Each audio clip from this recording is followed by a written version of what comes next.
Encyclopedia Brown Finds the Clues by Donald J. Sobal. The Case of the Mysterious Tramp. His head bent low over his handlebars of his bike, Encyclopedia Brown rounded the corner of Maple Avenue like high-speed sandpaper. It was 3 minutes before 6 o'clock of a summer evening. With a bit of luck and a following wind, Encyclopedia hoped to make it home in time for dinner. Suddenly someone called his name. Leroy Brown. Right off, he knew it had been his teacher calling. Only teachers and his mother and father called him Leroy. Everyone else in Idyville called him Encyclopedia. He didn't look much like an encyclopedia, which is a set of books filled with all kinds of facts, or even like one book. People called him Encyclopedia because he had read more books than a bathtub full of professors, and he never forgot anything he read. Leroy. It was Mrs. Worth, his old fourth-grade teacher. She was standing beside her car looking very sad. "I can't get it going," she said. "Can you help me?" "I'll try," said Encyclopedia. He leaned his bike against a tree and raised the hood. "Start her again, miss, please." The motor coughed and sputtered. "The trouble must be in the carburetor," said Encyclopedia. He began to disappear under the hood. He lifted off the air filter. Now he could reach the butterfly valve in the carburetor. He poked it with his finger. The motor roared to life when Mrs. Worth tried to start again. Mrs. Worth was delighted. When Encyclopedia returned to view, she thanked him over and over again. "Golly, it wasn't anything," said Encyclopedia. "Just a stuck valve." He smiled as Mrs. Worth drove off till he looked at his watch.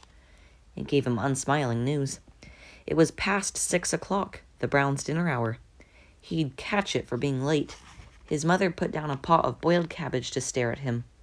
Dirt and grease from Mrs. Worth's motor coated him from ears to sneakers. "Where have you been?" she asked, kissing him on one clean spot on his cheek. "Fishing," said Encyclopedia. "In an oil well?" The water was so dirty, Encyclopedia said quickly. The goldfish looked like black bass. He didn't mention Mrs. Worth's motor. He seldom spoke to anyone, not even his parents, about the help he gave others. And he never spoke to anyone about the help he gave to grown-ups. His mother looked out at Rover Avenue through the kitchen window. Oddly, she hadn't scolded him for being late. "Your father knows we have corned beef and cabbage tonight," she said in a worried voice. "What could be keeping him?" "Dad wouldn't miss his favorite dish without a good reason," said Encyclopedia. "Maybe he's chasing a dangerous crook or something." Mrs. Brown looked even more worried. Encyclopedia tried again. "Don't worry, Mom," he said. "Dad is the best police officer in the state. He'll be home soon." Encyclopedia was right. As he was washing the back of his neck, he heard his father close the garage door. A moment later, Mr. Brown entered the house. He was a big, broad-shouldered man, dressed in a police chief's uniform. His uniform was the envy of every lawmaker in the United States. Although Idyville was like many other American towns, its police force was unlike any other. For more than a year, neither child nor grown-up had gotten away with breaking the law. Hardened criminals had passed the word, "Stay clear of Idyville." This was partly because Idyville's policemen were well-trained, smart, and brave. But mostly it was because Chief Brown had Encyclopedia at the dinner table. Chief Brown never whispered a word of how Encyclopedia helped him. After all, who would believe the truth? Who would believe that a fifth-grader solved difficult cases while eating dinner at the Browns' red-brick house on Rover Avenue? Naturally, Encyclopedia never let out that he was the mastermind behind Idyville's war on crime. So the name Leroy Brown was missing from the honor roll of the world's greatest detectives. "I'm sorry to be late, dear," said Chief Brown, as he sat down to eat. "A terrible thing happened this afternoon." After he said grace, he raised his head and looked at Encyclopedia. "Mr. Clancy, the plumber, was beaten and robbed." "Was he badly hurt?" said Mrs. Brown. "He's at St. Mark's Hospital," Chief Brown said. "The doctors say he'll be all right. I'm afraid we'll never catch the man who attacked him." "Why not, Dad? Didn't anyone see what happened?" asked Encyclopedia. "John Morgan saw everything," said Chief Brown. "He's Mr. Clancy's helper. He was sitting in the truck when a tramp attacked Mr. Clancy." Chief Brown unbuttoned his breast pocket and drew out his notebook. "I wrote down everything John Morgan said to me. I'll read it to you." Encyclopedia closed his eyes. He always closed his eyes when he did this. He had heavy thinking on a case. His father began to read what John Morgan had told him about the beating and theft. "Clancy was driving the truck and I was sitting beside him. We had turned onto a dirt road near the Benson farm when the motor overheated. Clancy stopped, walked around to the front of the truck, and lifted the hood. As he took off the radiator cap, a tramp jumped out of the woods. The tramp struck Clancy on the head with a piece of pipe. Clancy fell over the radiator and slid down the front of the truck. I leaped out of the truck, but the tramp was already racing into the woods. He carried the pipe and Clancy's wallet. I let him go in order to get Clancy to the hospital right away. Mr. Brown finished reading and closed his notebook. Encyclopedia opened his eyes. He asked but one question. Did Mr. Clancy have an unusually large amount of money in his wallet? His father looked startled.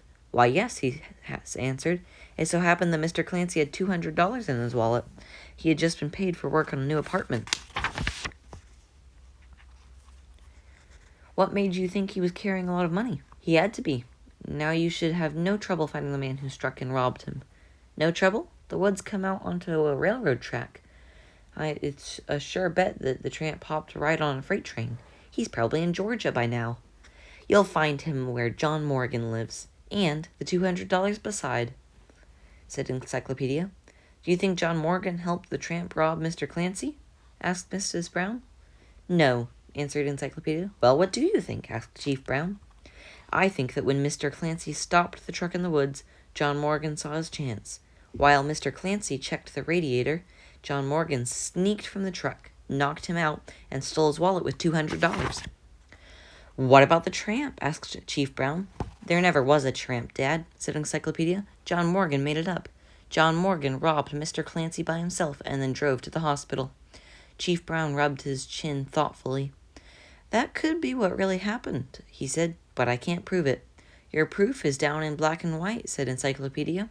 Just read over what John Morgan told you. He gives himself away. How did John Morgan give himself away? Take a guess before we give the answer. The solution to the case of the mysterious tramp. John Morgan said that Mr. Clancy walked around to the front of the truck and raised the hood. He described how Clancy fell over the radiator and slid down the front of the truck after being struck by the tramp. Then he himself climbed out of the truck. But he said he had been sitting in the front seat, so he saw the attack through the windshield. Impossible. The hood of the truck was raised, remember? All John Morgan could have seen through the windshield was the hood. Chief Brown recovered Mr. Clancy's money. The guilty John Morgan was sent to prison. The case of the rubber pillow. During the summer, Encyclopedia ran a detective agency for children of the neighborhood. He opened his office every morning after his father left for work. Encyclopedia always waited till his father drove off. He had no choice. His office was in the garage. After his father left, he hung out his sign. Brown Detective Agency, 13 Rover Avenue, Leroy Brown, President.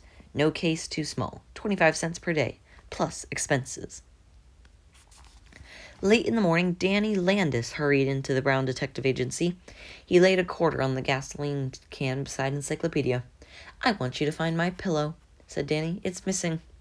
I've seen a matchbox and a boardwalk, but I've never had to solve a pillowcase, said Encyclopedia thoughtfully.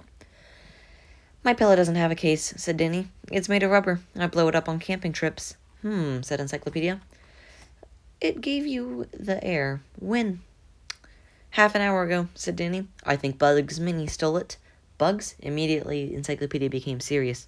Bugs Meany was the leader of the Tigers, a gang of older boys who caused more trouble than woodpeckers around a maypole. I'll take the case, said Encyclopedia. Let's have the facts. Early this morning, Dad and I were painting the wood in front of the house. The 3 front steps, the porch railing, and the posts, and the front door. We painted everything white. Where was the rubber pillow? Asked Encyclopedia. It was hanging on a clothesline at the side of the house. After we finished painting, Dad went in to clean the bushes, and I saw Bugs running away from the clothesline. He was carrying my pillow. Did your father see him too? No, worse luck. It'll be my word against Bugs, said Danny. Encyclopedia closed his eyes. For several minutes, he did some deep thinking. Then he said, We've got to trap Bugs. We've got to catch him in the lie. It won't be easy, said Danny. He's smart enough to be the leader of the Tiger. That's not saying much, replied Encyclopedia. Why, half of them have been left back so often that they ought to start a football team. They could call themselves the left halfbacks. Come on. The two boys rode their bikes to the Tiger's clubhouse, an unused tool shed behind Mr. Sweeney's auto body shop. Bugs was alone. He was practicing drawing aces from the bottom of a deck of cards. "Scram," he said. "I will when you return my client's pillow," said Encyclopedia. "You stole my rubber pillow from the clothesline at my house half an hour ago," said Danny. "Rubber pillow? Man, has this kid's mouth heard from his brain lately?" growled Bugs. "I've never been near his house in my life." "Why don't you tell that to Danny's father?" said Encyclopedia. "He was behind the house. He must have seen you steal the pillow." Bugs nearly swallowed the blade of grass he was chewing. He recovered himself and said, "I've been right here all morning." "Then you don't mind going with us to Danny's house? You're going to have to speak to his father sooner or later." "Well, okay," mumbled Bugs. "But you lead the way. Remember, I don't even know where he lives." Outside, Danny whispered, "My father's went off fishing. My mother's at grandmother's. There's nobody at home." "Don't worry," said Encyclopedia. "Bugs is far too cocky. He'll make a mistake." The three boys rode over to Danny's house. It was a green stucco house with white wood porch, door, and front steps. "Go up, ring the doorbell," Encyclopedia dared Bugs. Bugs kicked down the bike at the stand of his bike. He looked at Danny's house. He looked at Danny. He seemed to be getting up courage. Suddenly, the older boy made up his mind. Watch my style. He ran across the lawn and leaped up the 3 white door steps. He skidded but righted himself without having to grab the railing. He looked back at Danny and Encyclopedia and grinned cockily. When he got no answer to the doorbell, Bugs walked a step to the window that faced onto the porch. He rapped on the glass. "There's nobody home," he yelled at Encyclopedia. He left the porch again, jumping over the 3 steps. "Your plan to trap him didn't work," said Danny. "Oh, yes, it did." He went to Bugs and spoke into the bigger boy's left ear. Bugs listened. His fist clenched and tightened. Pea-green stars of anger seemed to shoot out of his ears. Low fighting sounds rumbled in his throat, but then he said, "Ah." He got on his bike and a tame tiger. The 5 minutes followed. Later, he was back with Danny's rubber pillow. "What did you say to him?" asked Danny after Bugs had ridden off. "Not very much. I simply pointed out his mistake.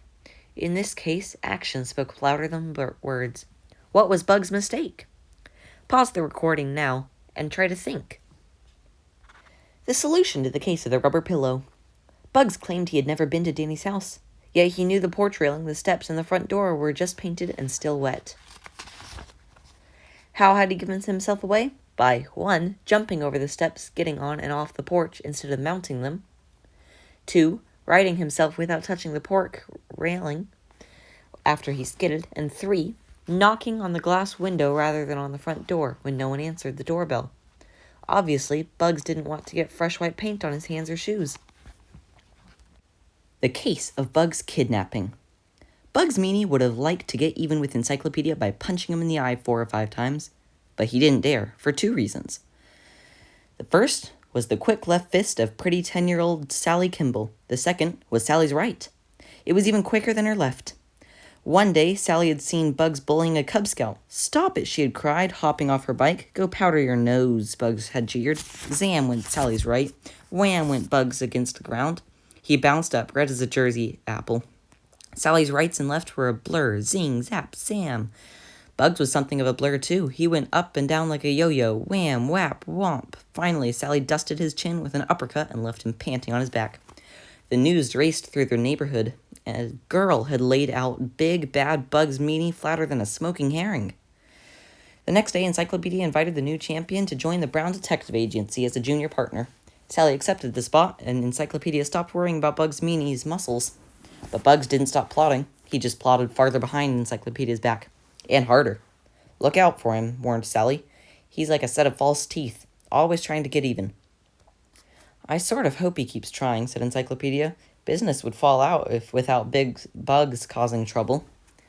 "Trouble has just arrived," whispered Sally. A police car drew up by the Brown Detective Agency. Out stepped Bugs, his mother, and Officer Carlson.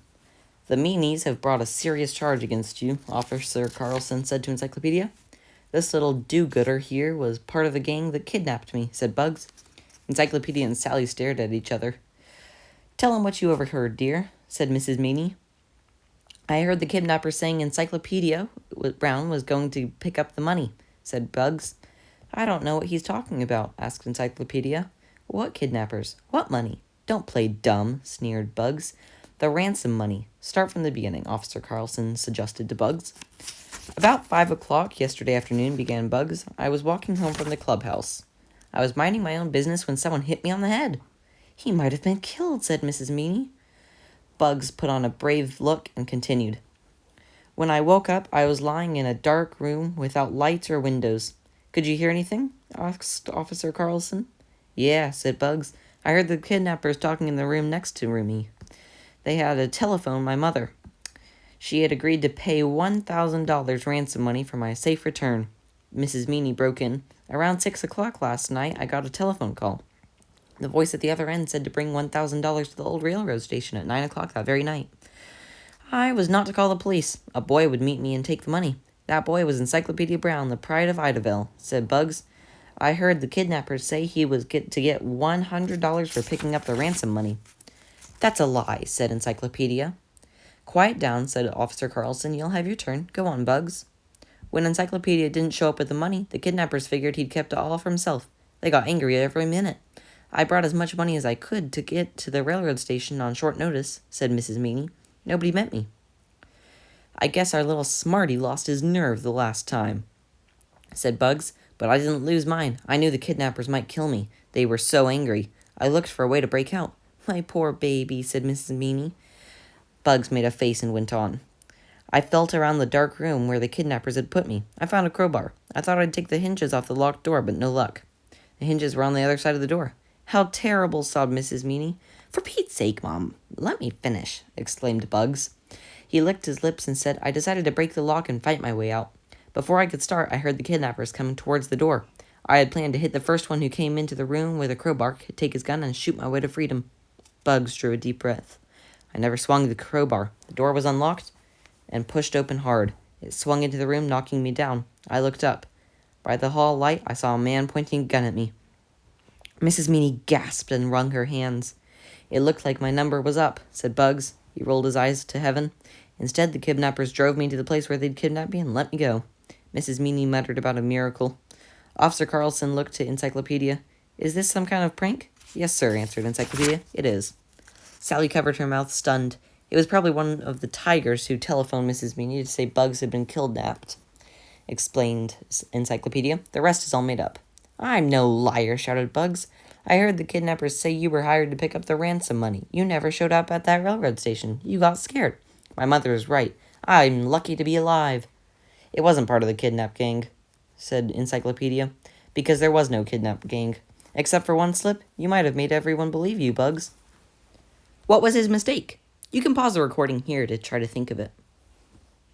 Solution to the case of Bugs' kidnapping. Bugs said, I thought I'd taken the hinges off the door, but no luck. The hinges were on the other side of the door. But then he said the door swung into the room, knocking me down. Impossible. Doors swing towards their hinges, so the door of the locked room would have swung into the hall, not into the room. When trapped by his heir, Bugs confessed the kidnapping was fake. Bugs had dreamed it up to get even with Encyclopedia. The case of the boy bullfighter. Charlie Stewart, who owned the best tooth collection in Idyllville, slipped into the Brown Detective Agency. He wore bright red pants and a funny look. Encyclopedia stared at his pal's red pants. Who's chasing you? A lovesick fire engine? How's your Spanish, asked Charlie. Awful. Even Spanish moss gives me trouble, said Encyclopedia. What's the problem? My tooth collection has been stolen, including the flowered cookie jar I keep it in, said Charlie. And I got bitten by something fierce. One thing at a time, said Encyclopedia.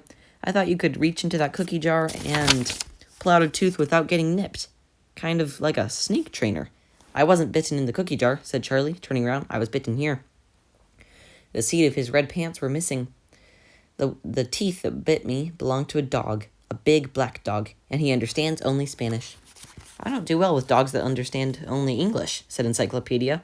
You won't have to talk to the dog. Just get back my tooth collection, wailed Charlie. He slapped 25 cents in the gasoline can by Encyclopedia. "And while you're at it, find the seat of my pants." "Okay, but start at the other end," said Encyclopedia. "You know Miguel Sebastian?" began Charlie. "He's 11 and lives in Hardy Street. His father tosses the Spanish omelets at the cafeteria." "Makes my Adam's apple jump just to think about them," said Encyclopedia, nodding. "Half an hour ago I was going into Miguel's backyard with my tooth collection," went on Charlie. "He's putting on a show today. You tried to slip in free?" "No. I thought if I got there before anyone else, I could give Miguel a gopher's tooth instead of a 10-cent admission charge."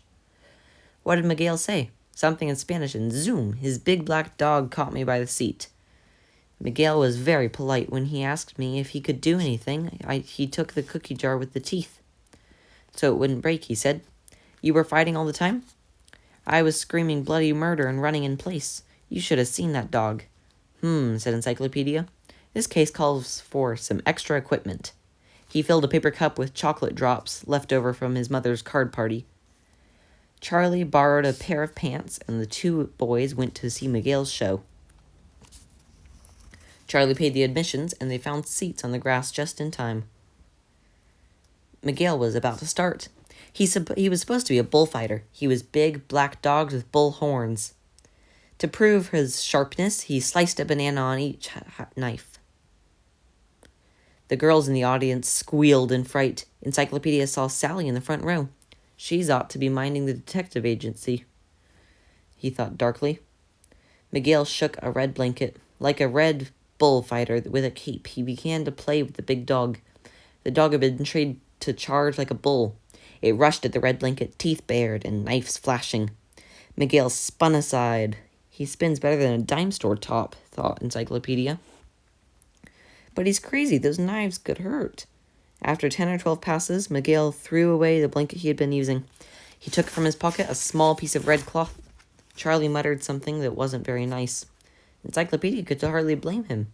The small piece of cloth was the seat of Charlie's red pants. Miguel used the piece of pants as a cape. Because it was smaller than a blanket, the knives passed dangerously close by the boy each time the bull charged. After each charge, Miguel stamped his foot, smiled at Sally, and shouted "Olays" above the happy screaming girls. At the last, Miguel finished the act with a bow and ran into the garage. The show was over. When most of the audience had left, Encyclopedia and Charlie started towards Miguel. The hero of the afternoon stood talking with Sally. The big black dog sat between them. Encyclopedia and Charlie slowed till they were traveling by inches. When Miguel glanced the other way, Encyclopedia tossed the dog a chocolate drop. He fed the dog 3 more chocolate drops before he accused the bullfighter. "You stole Charlie's flowered cookie jar with his entire tooth collection."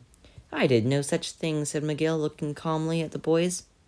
The dog growled. Encyclopedia eyed the big teeth and dropped more candies to help with their friendship along. "This afternoon you gave your dog an order in Spanish. It was to attack Charlie," said Encyclopedia.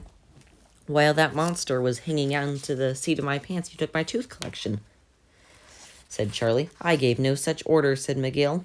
"My dog did attack Charlie, all right. It is trained as a bull to go after anything red, like Charlie's pants. I pulled the dog off before Charlie was hurt. I wasn't even thanked."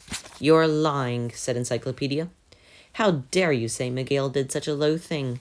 said Sally. "You ought to be ashamed. Miguel is no thief. He's brave and true." "The dog didn't attack Charlie because of the red pants," said Encyclopedia. "Miguel gave an order." "Prove it," said Sally. "That's easy," said Encyclopedia. "What was the proof?" You can take a moment to pause the video here to think. Solution to the case of the boy bullfighter. Miguel lied when he said the dog had attacked Charlie because of his red pants. Dogs can't be trained to attack the color red because dogs are colorblind. So the big dog couldn't have known whether Charlie had red or yellow pants on. Therefore, Miguel must have ordered the dog to attack. When reminded that the dogs are colorblind, Miguel gave back the tooth collection. He also returned the seat of the red pants with Charlie's mother sewed back good as new. The case of the divining rod. Sally jumped off her bike in front of the Brown Detective Agency. "How much money do we have in the treasury?" she called. The Encyclopedia took the shoebox from its hiding place behind an old tire. He counted the money in it. $3.18, he said. "It's time we went to the bank." "It's time we went to the beach," corrected Sally. "We could make $1 million at the beach." "$1 million what?" "Footprints." "Take out the money and come on," said Sally. We could buy a divining rod for $3. We could make $1 million with it. Maybe even more. The idea of making $1 million had crossed over the mind of Encyclopedia before, but he had never thought of making more than $1 million. A divining rod, he mumbled. Say, isn't that a twig of hazelwood that's used to find underground water? The divining rod doesn't find water, it finds gold. Encyclopedia shoved $3 into his pocket. He reached for his bike. Tell me more, he said. Sally explained how easy it would be to get rich if they rode towards the beach. Ace Kurash is selling the divining rods for $3 apiece. Ace Kurash? Encyclopedia couldn't place the name. Last week, Ace's father bought 20 rods back from the islands. The first time out, Ace found a gold coin. It's worth $10. Ace Kurash. Suddenly, Encyclopedia placed him. Ace was 17. His father had a charter boat. Ace worked on it as a mate occasionally. Mostly he worked at the children's farm for stealing automobiles or television sets. Encyclopedia and Sally reached the beach and parked their bikes. Around 50 boys and girls were standing near the old lighthouse on Pirates Point. Encyclopedia spied some gang members in the crowd. Charlie Stewart, Bill and Jody Turner, Herb Stein, and Pinky Plummer. Bugs Meany and his tigers were there too. In the center of the children were 3 tall boys in their late teens.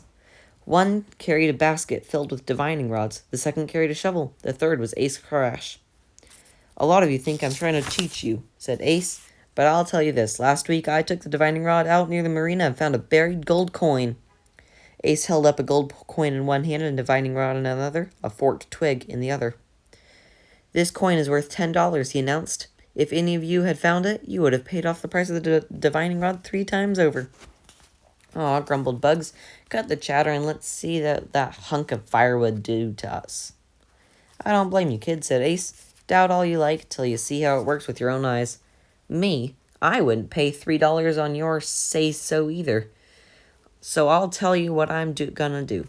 I'm going to find gold right here and now. Ace held the forked twig with both hands.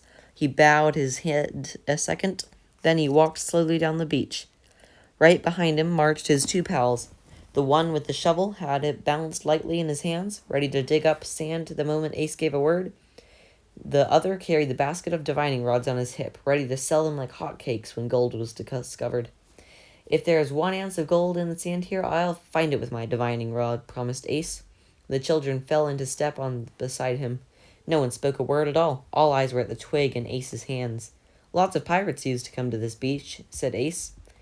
Who knows how many treasure chests they hid around here? The boy with the shovel said, See those sharp corals by the lighthouse? You can guess the number of ships that got wrecked there. Plenty of gold and things washed up on the beach. Over the years, the ocean buried it. The younger children hopped with excitement. It was true, all right. There must be tons of pirate gold laying around here, right underfoot, just out of sight. Suddenly, the twig in Ace's hands jumped and dipped. I got something, he cried. He stopped by a log. Here, dig here. The boy with the shovel began to dig like crazy, and sand flew. Presently, his shovel hit something. Clink, clank. Everyone pushed forward to see into the hole. It was a brick, a large brick. 1 foot long, 6 inches wide, 6 inches deep, and completely covered by dirty rags. Ace unwrapped the rags. The sun shone on the brick. Gold! Screamed Ace. He raised the glittering golden brick over his hands. He waved it for all of you to see. I told you I'd find gold. He lowered the brick and covered it again with rags. Okay, everyone. I'm not greedy, but I'm willing to share. For $3, you can buy a divining rod like mine. What works for me will work for you. Only $3. Just one to a customer, called the boy with the basket of forked twigs. Get 'em while they last. There's plenty of gold under this sand. Find it. Buy your mother a fur coat. Buy your father a new car. Encyclopedia watched Bugs Meany and the tigers fight their way to the head of the line. Save your money, the detective told his friends. Those twigs won't even make a good slingshots. How did Encyclopedia know that the divining rods were fakes? You can pause the video here. Solution to the case of the divining rod. Encyclopedia realized Ace had painted a brick with a couple of dollars worth of gold paint and buried it. Then he pretended to find it with a divining rod. The other children were ready to believe the divining rod actually worked. However, the brick Ace supposedly found under the sand was a foot long, 6 inches wide, and 6 inches deep. Ace could not have lifted it above his head with one hand if it really had been made of solid gold. A solid gold brick of that size weighs nearly 300 pounds. Mort Liverite was known throughout Idaville as Fangs. He was the only 5th grader who could open a bottle of root beer with his front 2 teeth. One Thursday morning, he came into the Brown Detective Agency and fell on the floor. Encyclopedia was surprised to see Fangs in such bad shape. His face was very red. His well-known lower jaw hung down like a Christmas stocking. His cheeks were going in and out faster than a group of square dancers. He reached his arm toward Encyclopedia. "Water! Water!" he cried. Encyclopedia dashed into the kitchen, returning with a pitcher of water. Fang drank it up dry. Slowly, his cheeks stopped going in and out. His jaw tightened. He stood up and explained. "I've been practicing." "For what?" said Encyclopedia, fearing the answer. "I want to ride with the mayor in Idaville Day Parade." "Back up a little, please. What were you doing down there, huffing and puffing like that last dinosaur?" "Did you ever drink castor oil mixed with vinegar and horseradish?" said Fangs. "I figured that if I could drink it, I could drink anything."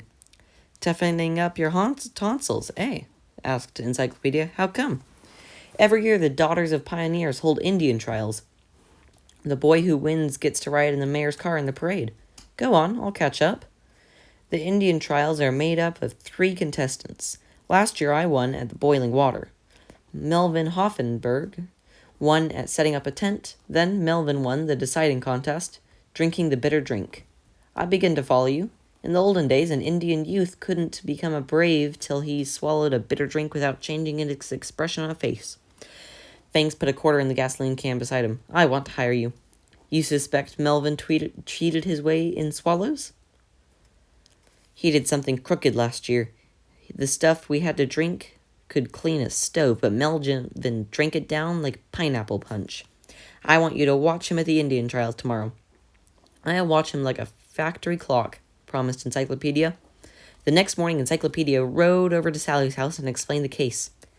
"You keep an eye on the bitter drink," he said. "I'll be watching every move Melvin makes." The Indian trials were held on the field behind the Veterans Building. When the 2 detectives arrived, the tent pitching contest had just finished. Encyclopedia looked around for Fangs. It was difficult to find him because all the boys were dressed up like Indians. The soda fountain outside the Veterans Building, Encyclopedia spied a small Indian. The Indian spat something into the trash can. It rang like a bottle top. "Fangs," called Encyclopedia, hurrying over. "Why aren't you pitching a tent?" "I'm saving myself," said Fangs. "It's too hot. Besides, Melvin will win easily. I've got to be at my best in the boiling water contest. If I don't win that, the bitter drink contest won't matter." Encyclopedia had no trouble spotting Melvin among the 12 boys pitching tents. His tent was the first up. Finally, all the tents were up. The boys moved into the shade of the trees to wait the water boiling contest. Encyclopedia kept his eyes on Melvin. The champion sat down under a tree beside a towel and an ice bucket. First, he filled his mouth with ice. Then he put some more ice on the towel. Then he held the towel to the back of his neck.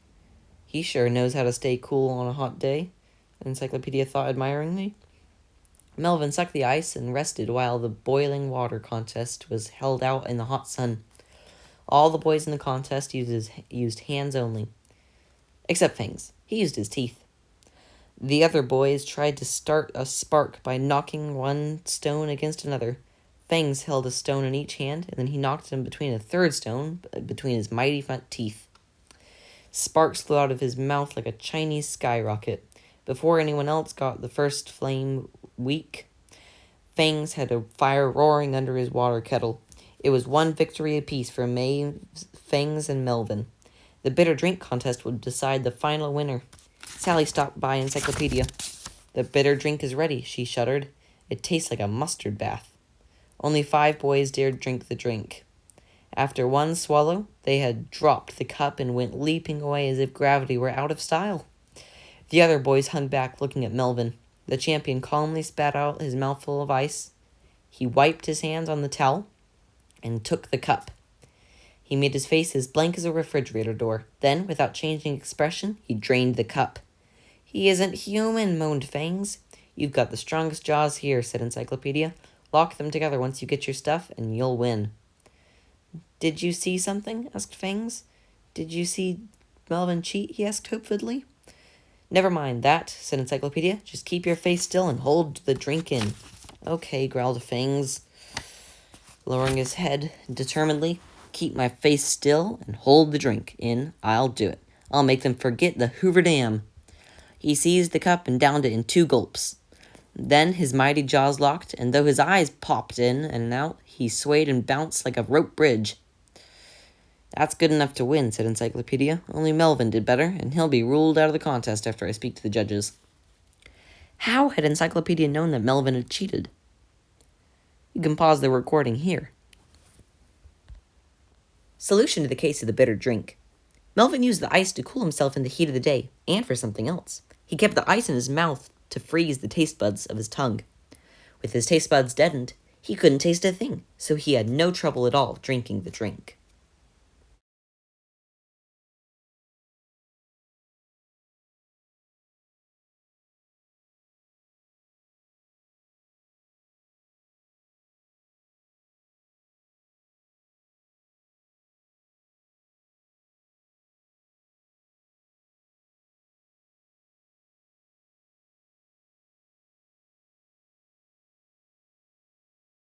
Hi, thank you for listening.